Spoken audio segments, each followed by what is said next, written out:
Bonjour, bienvenue en Transparence, le magazine de la rédaction qui parle de l'actualité et qui donne la parole à ceux qui font l'actualité. Et pour ce premier numéro de l'année 2023, c'est Louis Mapou, le président du gouvernement de la Nouvelle-Calédonie, qui est notre invité. Louis Mapou, bonjour. Bonjour Elisabeth Noir, bonjour aux auditeurs de RMB, et même si on a passé le mois de janvier, une belle et heureuse année à tout le monde. Merci à vous et merci d'avoir accepté notre invitation.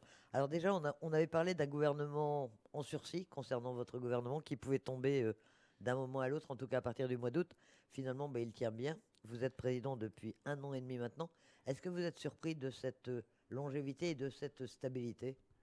Je ne suis pas surpris, et notamment, c'était un cas classique, c'est lorsqu'on est omnibulé par le travail que nous devons fournir pour servir la Nouvelle-Calédonie, on n'a pas le temps de se poser la question. Et on finit par se dire, lorsqu'on constate ce que vous venez de dire, que finalement, c'est le signe que les choses se présentent pas trop mal. Que les choses ne vont pas si mal. Ouais. En 1 an et demi, quelles sont les réalisations les plus importantes, les plus emblématiques? Qu'est-ce que vous retenez de ce 17e gouvernement? Qu'est-ce qu'il a fait? Ça peut paraître anodin, mais je crois que euh, la plus grosse satisfaction que j'ai, c'est d'avoir peut-être réussi à apporter un peu de sérénité. Lorsqu'on est sorti du 12 décembre, du référendum du 12 décembre, tout le monde était dans un grand questionnement en général sur l'avenir. Lorsque nous sommes arrivés, les gens se sont naturellement interrogés sur notre capacité à prendre le relais du gouvernement qui était présidé par Thierry Santa, et notamment dans un moment où la Nouvelle-Calédonie rencontrait beaucoup de difficultés. Puis il y a la crise Covid, etc. Et ma plus grosse satisfaction, c'est cela, c'est d'avoir peut-être réussi à apporter une contribution à donner un petit peu de sérénité au pays. C'est pas anodin, je l'ai dit, parce que il y a beaucoup de difficultés qui existent en Nouvelle-Calédonie qui sont liées à la psychologie générale. Et donc c'est cela. Une deuxième chose plus grosse satisfaction, c'est d'avoir réussi en fin d'année à réinstaller un esprit de collégialité au sein de notre gouvernement. C'est ce que je vais vous demander. Est-ce qu'elle existe vraiment, cette collégialité? Oui, On a l'impression que maintenant, il y a une majorité, alors que c'est un gouvernement collégial, et que finalement, vous faites sans trop écouter les autres groupes. Est-ce que tous les membres du gouvernement ont leur place et sont entendus? oui, si on se remémore comment les choses se présentaient au tout début, où chacun campait un peu sur ses positions, et je le dis tout naturellement parce que l'équipe qui était en place avait été reconduite. Et donc forcément, il y a toujours des ressentis vis-à-vis de ce qui arrive, mais lorsque je regarde le parcours, aujourd'hui, chacun est bien dans son secteur. Les seuls points de discussion, je dis bien de discussion, que nous avons, c'est lorsque nous avons des portefeuilles qui se chevauchent sur 2 ministères, par exemple. Mais la qualité des discussions, ou en tout cas les discussions tout court, que nous arrivons à installer, me permettent de dire que nous y sommes arrivés. Mais j'ai découvert quelque chose depuis que je suis là, c'est que la collégialité, ce n'est pas un état d'esprit seulement. Il y a de la méthode, Il y a un fonctionnement à mettre en il y a un place. fonctionnement qui est propre à au gouvernement collégial, qui demande effectivement que celui qui pilote notamment, parce que c'est celui qui est un petit peu le maître du jeu, dans la cohésion générale, que le maître du jeu introduise progressivement dans la recherche d'un état d'esprit collégial les éléments qui structurent, les éléments qui organisent. Et par exemple, en cette fin d'année, en début d'année, on s'est questionné sur, par exemple, l'agenda du gouvernement. Est-ce qu'il aide à plus de collégialité ou pas? Sur le comportement de certains membres, sur certains dossiers, par rapport à ce que nous avons décidé de façon majoritaire durant toute l'année dernière. Donc, toutes ces questions, nous nous amène à dire, et j'en ai parlé, je dis peut-être que, hein, je vous l'ai dit, pourquoi pas, par exemple, revisiter la distribution des portefeuilles. Voilà, oui, on parle d'un nouveau partage. Mais alors, c'est pourquoi? C'est pour plus Plus d'efficacité. d'efficacité. Plus d'efficacité. Et alors, vous en êtes où? Vous en avez parlé? Vous en parlez avec les autres membres? C'est comme dans tout, j'en ai glissé un mot, hein, lors d'une discussion que nous avions au gouvernement sur un sujet. J'ai dit, ben, peut-être qu'il faut s'interroger. Hein. C'est toujours mieux de s'interroger quand on a l'impression qu'on peut y arriver. Hein, parce que lorsqu'on change de gouvernement, ben, les décisions sont prises souvent, hein, sur la base de consensus qui ont été difficiles à trouver. Et cette collégialité, cette difficulté malgré tout à la mettre en œuvre, on sent bien dire, presque tous les gouvernements se sont heurtés à ce problème. Est-ce que ça ne crée pas aussi une espèce d'immobilisme de la part du gouvernement? Est-ce que vous arrivez vraiment à prendre des décisions, à traiter les dossiers? On a l'impression qu'il y a beaucoup de dossiers qui traînent, qui n'ont pas vu le jour encore. Nous allons tirer un bilan, hein, que nous présenterons très bientôt, hein, de ce que nous avons pu faire dans le contexte que vous connaissez. Hein, je n'ai pas besoin de revenir dessus. Mais j'ai envie de vous dire que les dossiers prioritaires sur lesquels nous devions nous engager, nous y sommes. Je pense notamment tout le secteur de la protection sociale. Hein. Nous sommes beaucoup investis par le biais de Yannick Samet qui en a la charge. Hein. Donc, des textes vont, par exemple, être discutés la semaine prochaine au Congrès, notamment le texte qui est proposé par l'éveil océanien. Nous avons quand même fait une conférence sur les salaires. Sur les salaires, qui a mobilisé 5 cabinets, hein, sous le pilotage de Christopher Giges. J'ai envie de vous dire que sur le secteur social, sur le secteur du dialogue social, et même sur le secteur de la protection sociale, on s'est beaucoup investi. Hein. Et je pense que d'ici fin 2023, hein, nous allons être au bout du tunnel. Hein. C'est la première chose. La deuxième chose, c'est toute la partie fiscale. Hein. Il y avait une grosse inquiétude lorsque nous sommes arrivés. Nous allons mettre le feu dans l'économie du pays, nous allons ponctionner plus ici que ça. On a présenté un plan, hein, qui servait un peu de cadre de discussion. Ma plus grosse satisfaction, c'est de constater qu'il y a beaucoup de propositions et de contre-propositions. Il y a un débat qui est ouvert non plus sur la pertinence d'engager une réforme fiscale en Nouvelle-Calédonie, mais c'est sur la manière d'y voilà, et pour l'instant, il n'y a pas de consensus sur les propositions qui sont faites. Hein. Il n'y a pas d'accord. Il n'y a pas d'accord. On trouve des accords au gouvernement. C'est au Congrès que vous ne les trouvez pas. Les deux textes, par exemple, sur l'extraction minière, on a eu un accord au gouvernement. Mais maintenant, les loyalistes demandent une seconde lecture. Oui, mais c'est au Congrès, ça. Oui. Hein, chacun est à sa place. Hein, mais il y a de plus en plus de dossiers que nous présentons au Congrès qui ont fait l'objet, hein, d'un consensus au niveau du gouvernement. Le prochain grand texte que nous allons présenter au Congrès de la Nouvelle-Calédonie, c'est le budget. Hein. Alors, est-ce que vous allez arriver à boucler ce budget? Vous avez fait un séminaire, hein, en décembre. Oui. Combien est-ce qu'il manque pour boucler ce budget? Nous allons arriver à l'équilibrer. Comment? Parce que nous avons enregistré, hein, ça a été notre grande surprise, hein, des recettes fiscales. Hein. Nous avons un rendement fiscal, par exemple, qui est l'équivalent de ce que nous avons connu en 2015.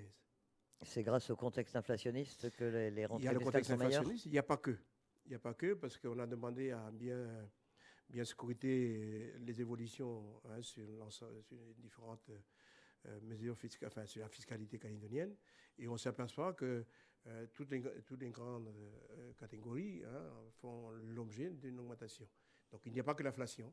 Par exemple, l'IRPP augmente, hein, l'IS 30 augmente, l'IS 35 augmente. Donc tous ces grands impôts, hein, enregistrent une augmentation qui nous permet, hein, de pouvoir travailler sur un budget, hein, pour essayer de l'équilibrer, et nous allons réussir à l'équilibrer. Parce qu'on disait qu'il manquait 12 milliards à peu près. Ben, vous voyez, ça c'était au mois de novembre. Voilà. Et vous avez trouvé ces 12 milliards?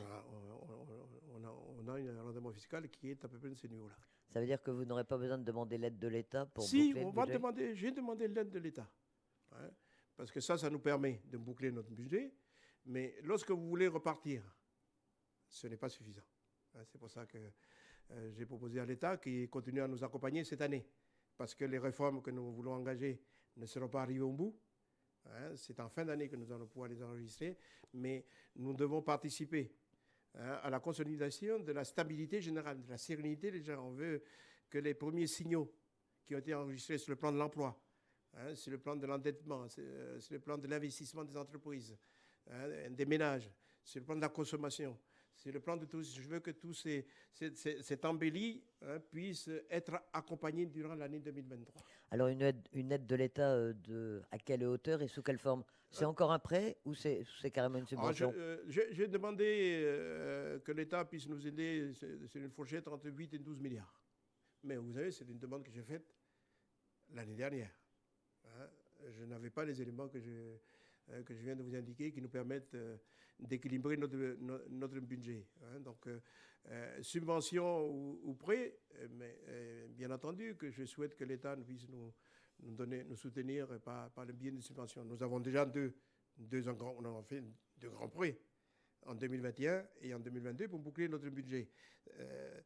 On va pouvoir équilibrer notre budget primitif sans l'aide de l'État. Mais nous avons un certain nombre de besoins qui vont s'exprimer durant l'année sur lesquels je souhaite. Et puis, il y a quand même un point sur lequel je voudrais insister. Nous avons à traiter du structurel, c'est-à-dire des choses qu'on traîne depuis des années. Je veux bien, et c'est ce que j'ai proposé à l'État, c'est que nous, on s'occupe du conjoncturel, ce qui relève directement de notre responsabilité. Mais s'ils pouvaient nous donner un coup de main pour qu'on puisse aussi traiter le structurel, ça permettrait à la Nouvelle-Calédonie à l'horizon 2023. Et puis, une petite relance, parce que nous allons, par exemple, nous avons prévu de budgéter la partie investissement à hauteur de 7 milliards. Donc, ça vient en complément de ce que font les provinces. Les provinces vont beaucoup investir. Donc, le niveau d'investissement global de la Nouvelle-Calédonie par la commande publique est honorable.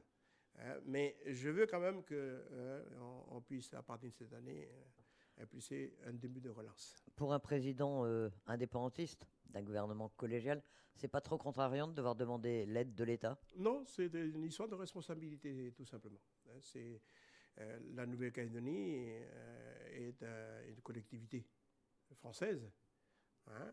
Donc, ce que je peux regretter, c'est qu'on n'ait pas fait le nécessaire alors que nous en avons les moyens, nous en avons le potentiel, pour qu'on n'ait pas à solliciter. L'État, au niveau où on l'a sollicité. Et parce qu'on n'a pas suffisamment bien travaillé, je vais dire les choses de façon triviale. Mais il est normal qu'on sollicite la République française. Mais je rappelle que ce sont 2 prêts que nous avons demandés. Et nous avons fait voter au Congrès une taxe qui est fléchée directement, puisque nous avons transformé l'ARTI dans une nouvelle établissement pour pouvoir honorer les engagements que nous avons vis-à-vis des 2 prêts. Ça a été fait l'année dernière. Le Congrès nous a suivis. Donc, pour ce qui concerne les prêts, les annuités vont être assurées. Donc, moi, j'ai demandé une subvention pour ne pas surenchérir notre niveau d'endettement. Mais nous n'avons pas engagé des choses gratuitement. Ça nous coûte. On parle d'un taux d'endettement de 255% de la Calédonie. Certains disent même que la Calédonie est en faillite. Ce sont des termes que vous récusez. L'économie ne va pas si mal que ça, d'après vous? Oui, on aime bien exagérer les choses en Nouvelle-Calédonie. Ça, c'est connu. La Nouvelle-Calédonie produit de la fiscalité. Et si on devait...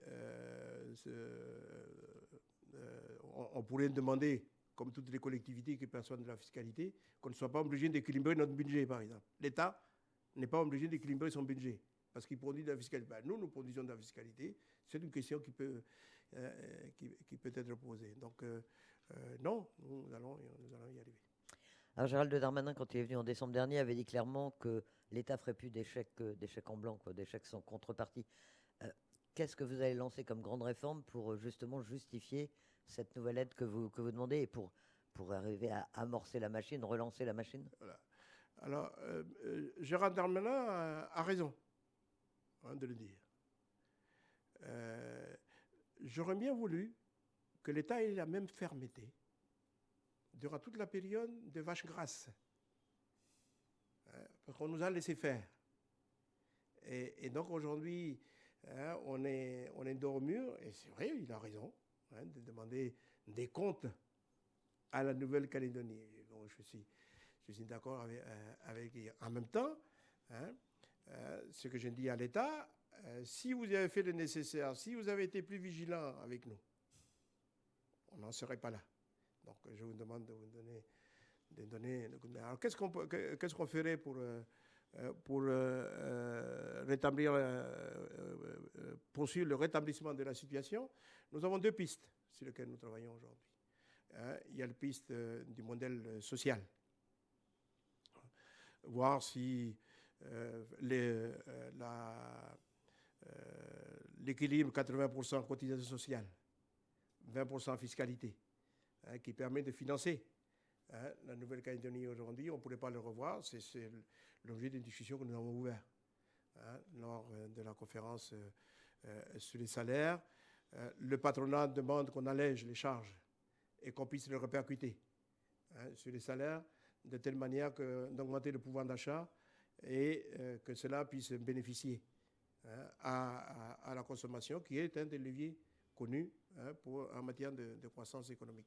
C'est une piste sur laquelle nous travaillons. C'est un débat qui se poursuit, puisque le texte de l'éveil océanien sollicite ce débat-là. La deuxième chose que nous souhaitons faire, c'est la fiscalité.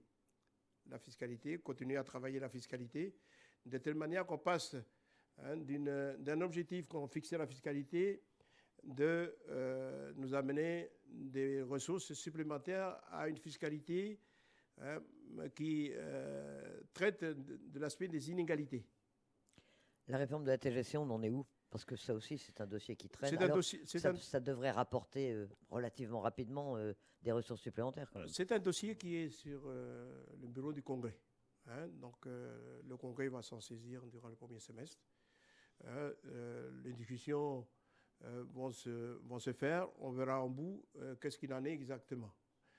Il y a une réticence de certains acteurs économiques et sociaux sur la TGC compte tenu de son assiette. Mais donc, c'est un débat qu'il faut ouvrir.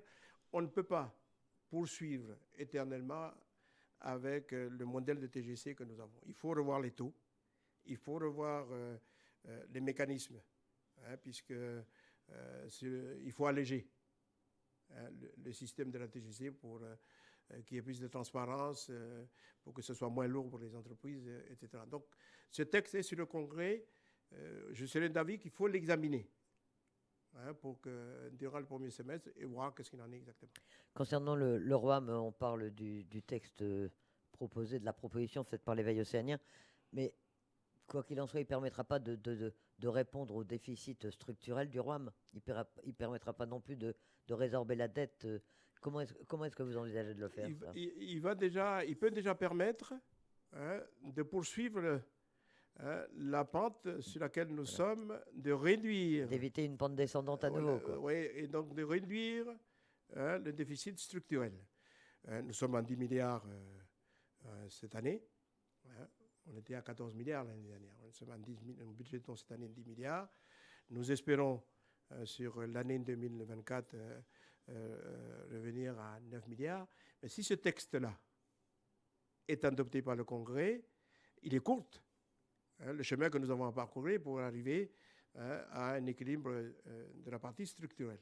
Pour ce qui concerne la partie, la dette, enfin les arriérés que nous avons, que nous devons honorer, Thierry Santa avait préconisé à l'époque qu'on puisse faire un prêt pour rembourser cette dette, même si il n'était jamais trop conseillé qu'on emprunte pour payer de la dette. C'était le choix qui a été fait, mais compte tenu du deuxième prêt que nous avons effectué, nous ne pouvions plus suivre. Donc, l'éveil océanien a aussi proposé, dans le texte qui est discuté, une modalité. C'est un texte amendé de toute façon aujourd'hui, sur lequel il y a plusieurs...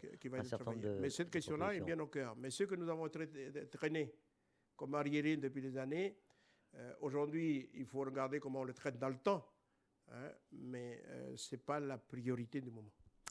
Est-ce que le pouvoir d'achat et la lutte contre l'inflation, c'est l'une de vos priorités en revanche? Et est-ce Ah, que vous avez les moyens d'y répondre? C'est une inflation, on l'a dit mille fois, qui est une inflation importée, qui ne vient pas de la Calédonie. Mais quelle réponse apporter pour maintenir le pouvoir d'achat des Calédoniens? ben, je note que la consommation, hein, est au beau fixe, hein, malgré tout, hein. Donc, les entreprises consomment, les investissent, les ménages empruntent, hein, les crédits continuent à augmenter. Le niveau d'inflation, nous avons réussi à le contenir à 5 et quelques, hein, sur l'année, contrairement à ce qu'on peut enregistrer ailleurs. Donc, le pouvoir d'achat, nous essayons de le traiter par biais de la revalorisation des salaires. Mais il faut qu'on soit prudent, parce qu'il ne faut pas non plus qu'en matière de fonctionnement, par exemple des collectivités ou souvent des entreprises, ça pénalise. Donc, c'est une question qui est au cœur. L'autre volet sur lequel nous n'avons pas encore travaillé, et c'est ce que j'ai déjà indiqué par ailleurs, c'est qu'il faut nous attaquer à la structure de formation des prix.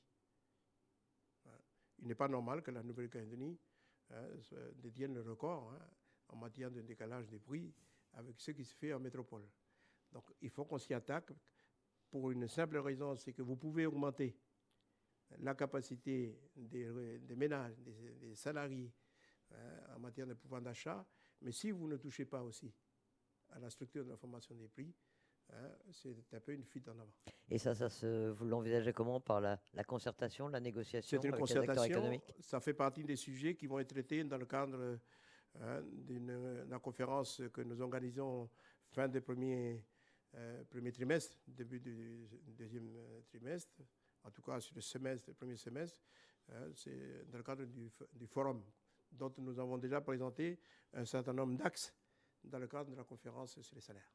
Vous parliez tout à l'heure de relance de l'économie avec des investissements prévus dans le budget 2023 quand il sera présenté. Il sera présenté quand d'ailleurs? Ce sera avant le 31 mars bien sûr, mais quand? Le débat d'orientation budgétaire sera présenté mi-février, hein, et le budget mi-mars.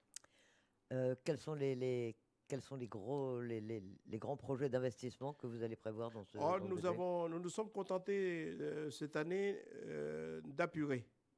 d'épurer, hein, le programme d'investissement qu'on traîne depuis un moment. Et nous avons réussi cette année à élaborer le premier plan pluriannuel d'investissement de la Nouvelle-Calédonie, qui n'existait pas. Hein, nous avons revisité toutes les autorisations de programme que nous traînons depuis plusieurs années et sur lesquelles on ne réalise pas. Donc, nous avons un niveau d'investissement qui reste l'équivalent de l'année dernière, 7 milliards. 7 milliards, dont une partie qui est cofinancée dans le cadre du contrat de développement, hein, par l'État. Et je vous rappelle que la nouvelle génération de contrats de développement va commencer à être discutée à partir du deuxième semestre, hein, de cette année. 2023. Et donc, nous sommes encore sur des programmes d'investissement qui sont celles qui ont déjà été prévus. Parmi les dossiers d'actualité qui ont été évoqués, il y a le financement de l'aide médicale gratuite. Vous savez qu'il y a 2 provinces au moins, la province sud et la province des îles, qui souhaitent que le gouvernement assume cette compétence qui a priori lui revient et donc prenne en charge le financement de l'aide médicale gratuite. Oui. Comment est-ce que vous réagissez à cette demande? Est-ce que vous pensez qu'elle est légitime et que le gouvernement pourrait effectivement, enfin la Calédonie pourrait prendre en charge cette dépense? Le GTPE a été créé depuis 2019, je crois, suite à une demande qui a été faite par la province Nord, qu'on regarde. Hein, c'était décidé par le comité de signataires, qu'on regarde ce qu'on appelle des compétences croisées. Hein, et donc l'aide médicale en fait partie. Donc il y a des discussions qui ont eu lieu au sein du GTPE. Les 2 présidents de province sud et province des îles, ont décidé, hein, de se détacher du processus de discussion générale, hein, pour présenter un texte au Congrès. Hein, ce faisant, le texte, hein, lorsque vous faites des propositions de loi en Congrès, le gouvernement ne fait plus partie du jeu. Hein, donc la question est présentée au Congrès. Ce que nous avons malgré tout discuté à notre dernier GTPE qui s'est passé à Ouvert, hein, en mois de novembre. Non, au mois de septembre. On devait faire celui du mois de novembre à Indepub. Il n'a pas eu lieu à cause des travaux qui étaient à Paris. Mais nous avons convenu ensemble que nous devions rentrer dans le détail du financement du programme d'aide médicale. Parce que c'est la demande du Conseil d'État qui dit vous ne pouvez pas prendre une décision si vous n'avez pas aussi intégré les impacts sur le plan budgétaire pour la Nouvelle-Calédonie. Donc c'est ce travail-là qui n'a pas été effectué, je comprends, pour une raison, c'est que nous attendons que les 3 provinces nous fournissent tous les éléments nécessaires à la bonne appréciation, à la bonne évaluation de l'aide médicale. Je note que les provinces ont quand même budgété cette année l'aide médicale et que c'est prévu pour 2020. Par prudence quand même, j'imagine, par principe de précaution. Non, parce que c'est une responsabilité aussi que nous devons assumer tout le monde ensemble. Ils connaissent la situation de la Nouvelle-Calédonie. Et puis, je ne crois pas qu'ils soient de bonne gouvernance de décider des choses et puis de se jeter à la figure la responsabilité de ce qui aurait fait, ce qui aurait dû être fait ou ce qui n'aurait pas été fait. Donc, voilà, c'est ce que j'ai dit. En même temps, nous sommes en 2023, il y a des discussions qui s'engagent sur le futur de la Nouvelle-Calédonie. Donc je me pose la question si l'urgence dans laquelle nous étions est toujours de mise, puisque tous ces sujets, que ce soit les compétences croisées entre la Nouvelle-Calédonie et les provinces, que ce soit les compétences partagées avec l'État, que ce soit les directions mixtes des secteurs que nous assumons en même temps avec toutes ces questions vont être remoulinées. Tout va être mis sur la table. Donc là, je veux dire, on peut être simplement raisonnable et se dire que les discussions que nous avons commencées, les pistes que nous avons effleurées, il n'y a pas que ça, parce qu'il y a le secteur de l'agriculture, le secteur du transport scolaire qui va revenir. Le secteur du nickel, sur lequel tout le monde veut une stratégie commune aujourd'hui. Alors, ce n'est pas la même chose, parce que là, on n'est pas en partage de responsabilités avec l'État, c'est de notre compétence. Je parle là des secteurs qui sont de notre responsabilité interne. Donc, le secteur du nickel, oui, il faut s'y atteler. Les 3 opérateurs sont en train d'essayer de sortir des difficultés liées tantôt au procédé, tantôt à la difficulté liée au management, tantôt aux difficultés liées aux investissements qu'ils doivent faire. Donc les 3 opérateurs m'ont indiqué que d'ici fin 2023, ils pourraient en sortir. Donc j'ai envie de dire que toutes les planètes pourraient être alignées. On voit que vous êtes optimiste. Vous êtes, Louis Impot, vous êtes président du gouvernement collégial, vous êtes également l'une des personnalités du PALICA. À ce titre, ou comme président du gouvernement, d'ailleurs, comment est-ce que vous voyez l'ouverture des discussions sur l'avenir institutionnel? Comment ça va se passer? Est-ce que les indépendantistes vont venir autour de la table? Est-ce que les 3 partenaires vont discuter ensemble? Vous voyez les choses comment? Il faut être pragmatique. Dans toutes les négociations qui ont eu lieu, c'est le pragmatisme qui a primé dans l'instruction ou la conduite des discussions. Voilà. Donc, les indépendantistes, il n'y a pas de raison qu'ils ne viennent pas, puisqu'ils l'ont déjà indiqué. Et le ministre leur a donné raison en indiquant qu'il attendrait que le congrès des Frincaes se déroule. Donc, j'ai compris que le ministre arriverait début mars, après le congrès des Frincaes. Et donc, de façon pragmatique, j'ai envie de dire, à ce moment-là, on verra comment les choses s'enclenchent. Mais les choses pourraient s'enclencher. Est-ce qu'ils s'enclenchent exclusivement avec l'État? Ou est-ce qu'ils s'enclenchent aussi, ils se déroulent aussi avec des variantes avec d'autres? Je note que les groupes de travail, où tout le monde y est, même y compris la société civile, eux ont commencé, même si certains ne sont pas là. Donc il faudra acter au moment où le ministre va être là, la situation pour regarder comment l'année 2023, sur le plan des décisions, s'enclenche. Mais je suis pas inquiet outre mesure. Ce qui m'inquiète le plus, c'est les postures. Mais il y en a beaucoup pour l'instant. Mais la Nouvelle-Calédonie, c'est sa vie. Elle est animée par les postures en permanence.